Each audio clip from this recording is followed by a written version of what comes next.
Hey YouTube, Berryhill BBQ here, bringing you an update for the first time in forever. And I promise you I have been active, I just really haven't been actively filming and editing. Life's just been really busy. But today I wanted to put together a cook that I didn't really intend to do. However, I was working in my basement here, which you can see is a complete mess, and I opened this bag of B&B splits with the intent to split them, the axis back there, and make them a little more digestible for this smoker, the Humphrey's battle box. And in doing so, I started seeing that there was mold on them, and this is not B&B's fault, this is definitely mine. My basement is just not watertight, and for the most part, if I keep my splits or chunks in one of these, it's not a problem, but this bag's just been sitting out on its own. And so I've had a lot of trouble finding out whether this battle box will run on wood or not. Humphrey states that if you try to use pure wood, it's a little too hot for it because, I assume it's insulated and the wood needs to sort of burn like flaming, so to speak. Though I don't use splits a lot, so this is all new on me. I really had been dabbling with this idea, but didn't want to waste some food on it, and obviously didn't want to just waste charcoal doing it. But since these things are going bad, now is the time. I will also note my splitting efforts were not great. At least pecan was a lot stronger than I was thinking, and there were not enough visible splits that I could work off of. So I grabbed the two smaller ones. I think I might have actually split that one and this bad boy right here, and we're just gonna burn them and see where we get. I'll just put the mold down. So my plan is to take this charcoal I have outside, throw it on a bottom layer, throw these guys on top, and just see where we get. I'm gonna hook up the flame boss, and I hope all this works well. We'll see if it does not. Anyway, I'll show you guys here in a bit what I'm about to do. Stabilize. So now I'm gonna dump the charcoals on the bottom and throw the wood splits on the top. So hopefully this goes all right. We'll see.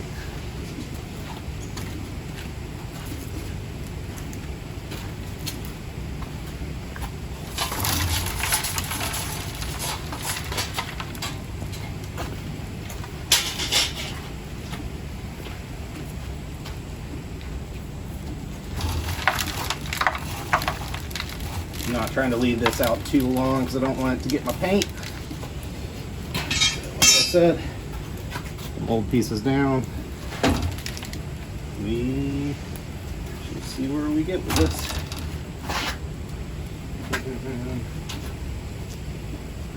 I'm gonna leave it open for a quick sec while I adjust all these.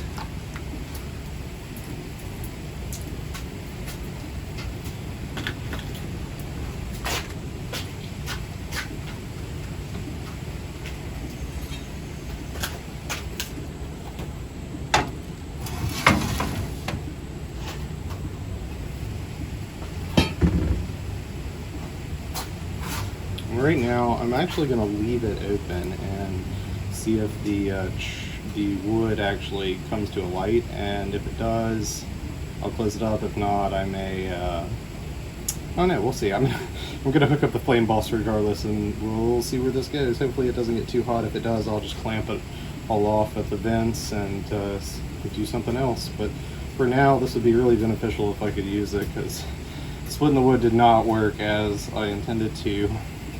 And I don't really have a miter saw for this. Don't really want to buy a miter saw just for this.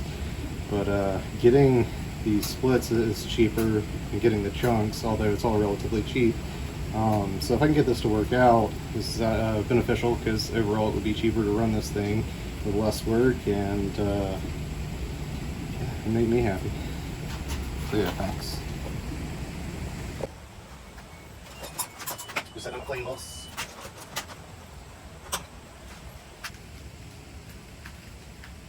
Mainly so I can monitor this from inside, because it is about 95 degrees here in Alabama right now, and I'm sweating in my basement just doing this.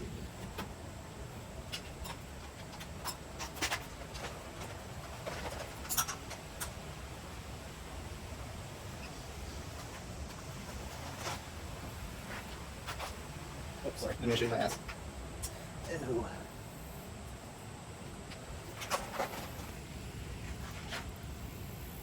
So yeah, that wood's taking a bit. It's not to flame yet, and I probably won't let it get to flame, so we're just gonna see where we get with this setup. Hopefully the charcoal keeps it burning, and it provides heat as well as it burns. I hope there's enough airflow to make it so it's not really. Alright, so we're gonna close that bad boy off. Drop this pit through up here.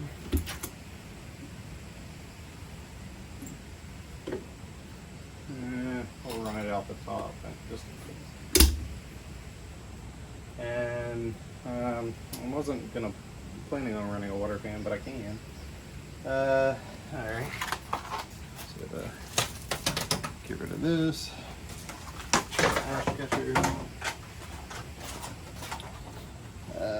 Plug this bad boy in for the fan. In this case, I'm not running a water fan. I really don't intend to for all this. But as you can see, she's cheeching along. So yeah, I'll update you guys as this goes, and if I have to emergency shut it down, I'll update you then too. So guys, this is about, well, this is the next day, but after about 5 or 6 hours of burn time, I started eventually losing heat capacity that I was trying to keep at 250. And so overall, I'd say this is a successful test. What I don't know is, you know how with offsets you have people say dirty and not dirty smoke, the difference between white and blue smoke. And if I had to guess, this is a bunch of white smoke, though I think mostly burning trunks with charcoal produces that. Rarely do you ever see that thin blue smoke. So I don't know, I'm gonna try it on some ribs or some chicken at some point. But there's where we sit at the end of about 5 hours. So not all bad. Overall I'm pretty happy with it. I'll do some food and report back when I have a better answer for you. But yeah, that stuff's pretty charred. Yeah, good experiment so far. Not bear trapping me. This is laundry at the house.